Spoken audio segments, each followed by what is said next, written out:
Assalamualaikum warahmatullahi wabarakatuh. Kang Bro, hari ini alhamdulillah ya, kita sudah menonton semuanya. Kita melihat kualifikasi MotoGP yang luar biasa, dan kita juga melihat bahwa ternyata Ducati memang gendeng, Cak. Hari ini Ducati menunjukkan bahwa motor mereka memang menjadi motor terbaik. Selama 2 tahun kebelakang ini Ducati menunjukkan bahwa mereka memiliki the best bike in the grid. Kita lihat bagaimana ratanya para pembalap Ducati yang menguasai row 1. Bahkan row 2 pun Jorge Martin bisa nyempil di sana. Dan kalau kita lihat, hanya Fabio yang merusak pesta Ducati. Dari row pertama, kemudian row kedua, itu rata-rata semuanya Ducati. Dan kita juga melihat bahwa Fabio saat ini luar biasa. Jadi Fabio berusaha keras bagaimana mencoba untuk masuk ke depan, karena kita tahu bahwa kunci pada saat race besok adalah bagusnya kualifikasi, atau artinya harus bagus startnya, dan kuncinya adalah posisi gridnya. Dan hari ini kita katakan Fabio luar biasa. Fabio berhasil melakukan tugasnya dengan sangat baik. Oke, Cak. Jadi hari ini WP ingin mencoba untuk memberikan semacam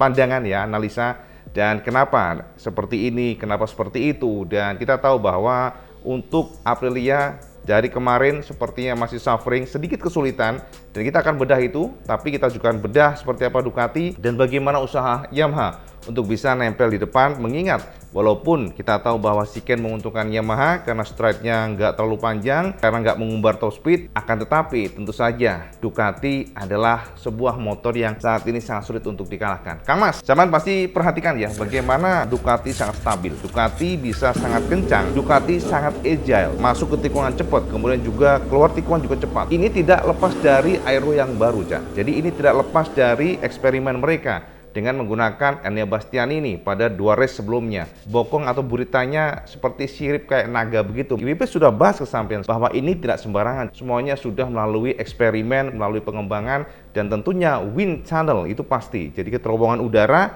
dan ternyata Ducati menemukan bahwa dengan modifikasi di bagian buritan yang tidak disentuh oleh regulasi, ternyata memberikan dampak yang cukup signifikan. Ini dirasakan Bastianini sebelumnya, dan Bastianini sudah menekankan bahwa yang didapatkan dia, yang dirasakan dia pada saat menggunakan desain baru ini, desain aero baru ini adalah pertama, Cak, motor lebih stabil pada saat braking. Yang kedua adalah motor pada saat keluar tikungan akselerasinya lebih cepat karena traksinya dapat. Nah, ini kuncinya. Kenapa lebih stabil? Model aero ini menambah downforce belakang. Kelemahan dari motor-motor yang ada adalah dia kuat banget di depan.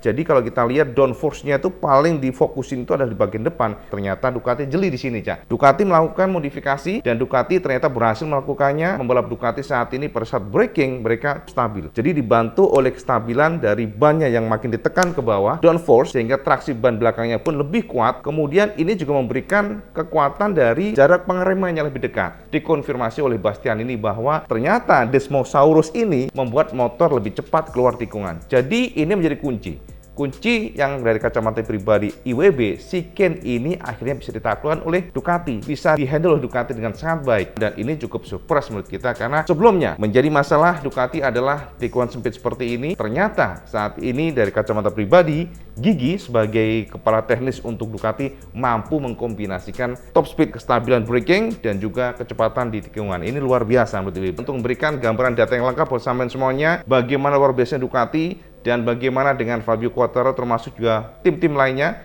IWP sudah siapkan dalam video berikut ini, Cak. Nah, Kang Bro, ini adalah hasil kualifikasi di MotoGP Austria, di mana ini adalah Shiken baru, dan sampean tahu bahwa untuk track sudah berubah dibandingkan dengan sebelumnya. Pertarungan kualifikasi, kita bisa lihat bahwa ternyata memang bisa kita akui bahwa Ducati luar biasa. Hari ini Ducati menyapu bersih dari 1, 2, 3 atau kita katakan dari row pertama hingga di posisi keempat. Kita konfirmasi bahwa yang menjadi pole position atau sabut pole position adalah Enea Bastianini yang mampu menorehkan waktu 1 menit 28772 detik dengan top speed di angka 315,7 km per jam.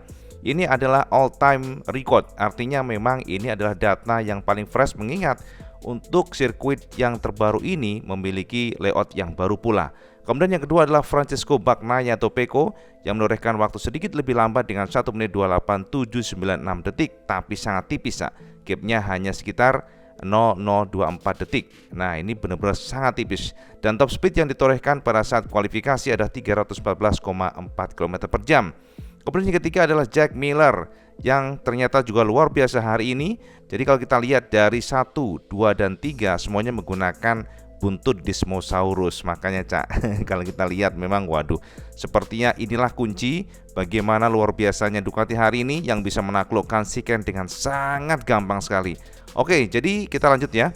Untuk Jack Miller sama ya. Jadi untuk top speednya 314,4 km per jam dengan torehan waktu yang sama, mirip-mirip di angka 1 menit 28. Jadi artinya hanya Ducati yang bisa menembus atau menjebol tembok 1 menit 29 dengan angka 1 menit 28 dari Bastianini, Bagnaia, Miller, dan juga Jorge Martin. Sementara kita juga acungin jempol buat Fabio Quartararo. Kenapa? Soalnya hanya Fabio yang bisa nempel posisi dari pasukan Ducati dengan menorehkan waktu 1 menit 29.003 detik atau lebih lambat sekitar 0,231 detik dibandingkan dengan Bastianini. Kemudian untuk top speednya juga nggak terlalu jauh karena kita tahu bahwa Shiken ini memang menguntungkan Yamaha dibandingkan dengan sebelumnya, sehingga top speed saat ini ditorehkan oleh Fabio dengan 310,3 km per jam.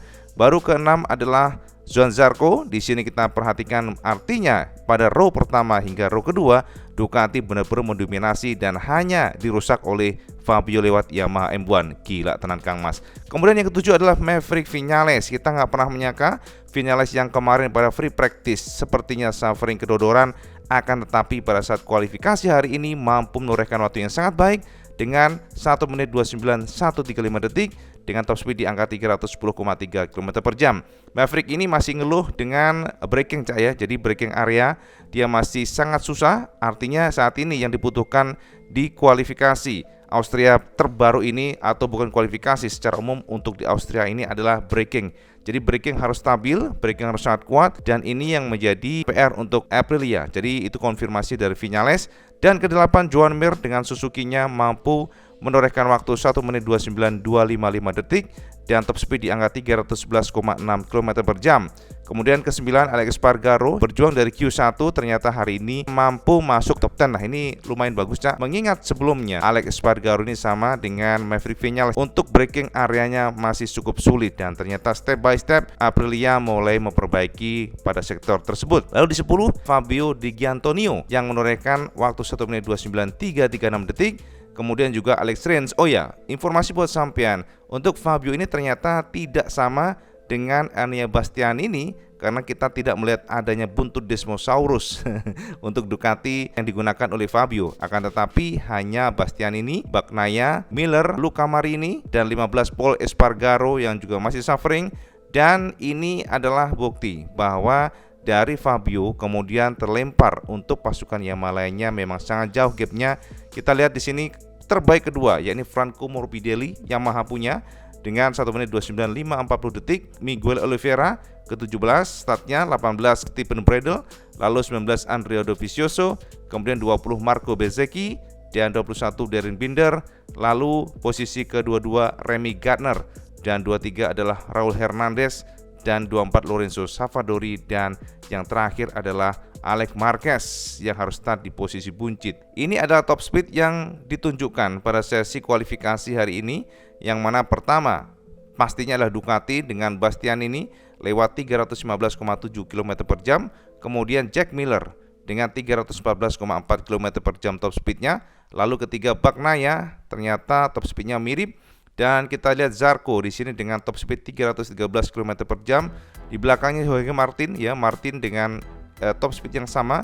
Lalu Brad Binder dari KTM dengan 311,6 km per jam.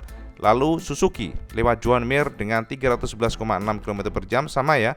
top speednya, kemudian Alex Spargaro juga sama top speednya, kemudian baru di belakangnya adalah Viñales dan Fabio Quartararo serta Alex Rins yang sama-sama mengisi top speed 310,3 km per jam. Ini artinya apa?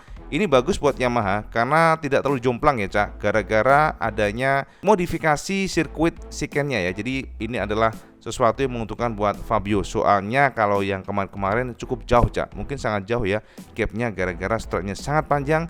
Akan tetapi saat ini mana tim yang bisa mempertahankan kestabilan braking, kemudian juga kelincahan masuk Shikan, itu yang akan diuntungkan. Dan Yamaha biasanya bagus soal ini.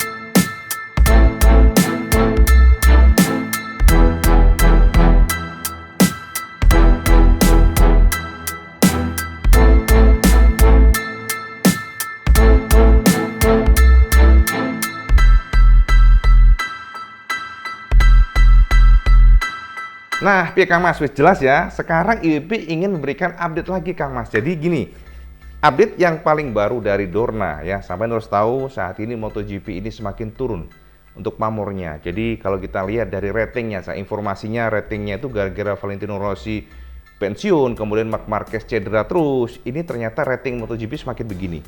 Nah, sebenarnya nggak tahu kan, itulah yang terjadi. Survei dari Dorna mengatakan bahwa rating MotoGP terus turun, sehingga mereka akhirnya menyeting ulang bagaimana supaya tahun depan cukup menarik atau bisa mendatangkan banyak audiens.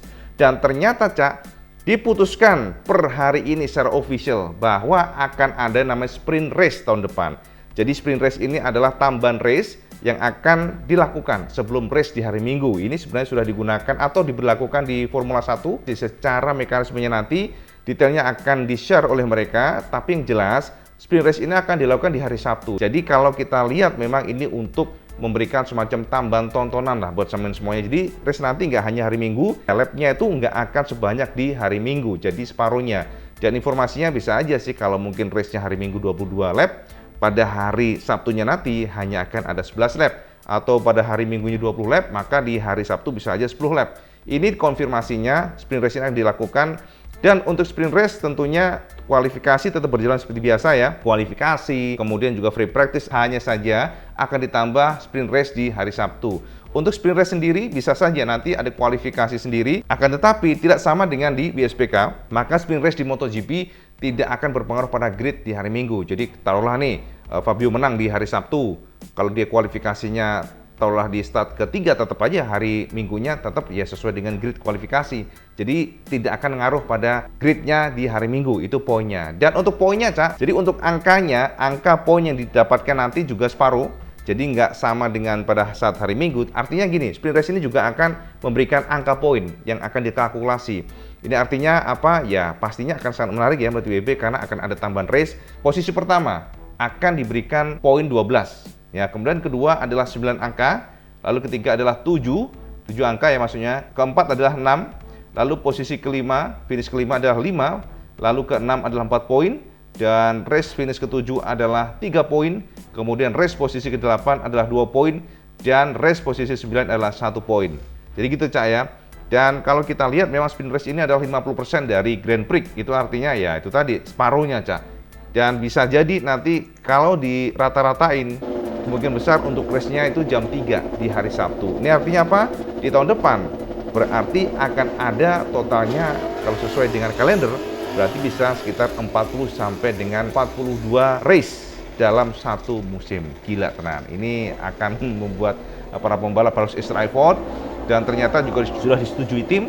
Semuanya nggak berubah dari regulasinya, hanya saja untuk BBM nggak dibatasin informasinya dan juga semuanya all out terserah. Akan tetapi untuk engine-nya disinyalir akan dibatasin tetap ya. Jadi bisa saja untuk alokasi mesin hanya 7 ya untuk yang non konsensi tetap 9. Jadi ini akan menjadi PR luar biasa buat para tim karena kan durability daripada mesinnya harus dijaga. Tapi secara bisnis ini bagus, exposure-nya nggak hanya hari Minggu untuk para sponsor yang nempel di fairing dan sebagainya, tapi ada hari Sabtu yang ditonton oleh sampean semuanya. Karena diprediksi beda dengan kualifikasi ataupun free practice, pastinya sprint race akan ditonton seperti di hari Minggu. Jadi ini akan menjadi sebuah tontonan menarik dan juga informasi yang patut kita tunggu. Jadi ini konfirmasi buat sampean yang mungkin nggak tahu, spesial hari ini konfirmasi dari Dorna bahwa tahun depan akan ada sprint race di hari Sabtu dan kita tunggu saja seperti apa. Oke, jadi gitu aja sih informasi Iwan Benaran teman-teman semuanya. Seperti biasa, kalau teman suka video ini, like, share, dan subscribe. Ojo lagi waktu, karena ini paling penting. Assalamualaikum warahmatullahi wabarakatuh. Salam skandal.